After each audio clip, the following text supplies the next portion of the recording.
¿Cómo te llamas? Jessica. Jessica. ¿Jessica qué? Growing up with my mom, I have only ever remembered the good times I've had with her. When we were asked to share things about ourselves at Breaking Down the Barriers, that was the first time in years that I had to think about things that I had forgotten, and it all came rushing back in a wave of emotions and frustration. I started taking it out on her, as these memories were ones that involved her, and of course she didn't know what was wrong because I wouldn't tell her. We stopped talking for a while after this, because I couldn't build up the courage to tell her my feelings.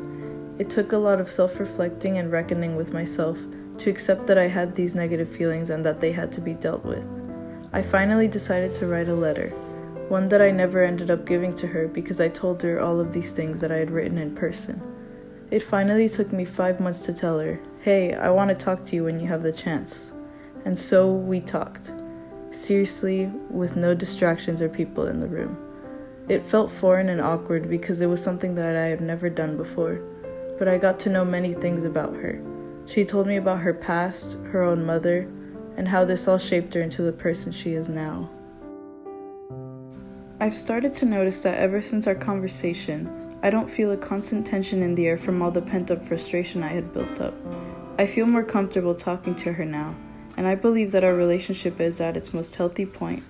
I plan to continue to practice emotional literacy and carefrontation again, by making sure I tell people when something is bothering me, because I tend to not say anything over fear that something will go wrong. I have a couple of relationships that I want to strengthen, and the only way I can do that is by opening myself up to them and letting them know how I feel. Initially, the reason I decided to take this class is because I knew that by enrolling, I would have to push myself mentally in ways that I had been afraid to before. In my mind, I would tell myself, "You'll thank me later, future self." And so I signed up, fearful of the things I would have to face, but hopeful that it would lead me to a better future with myself. And I was right. Being a member of Olympian High's peer mediation program, I feel accomplished to say that I was able to help and change myself for the better. And finally, to Miss Rodriguez, thank you for helping shape the person that I am very proud of now. And thank you to my classmates for making building trust so easy for me. I promise you that all of the things I've learned will continue to be taught and used. And, hopefully passed on to my future children. Class of 2019 peer mediators, we did a good job.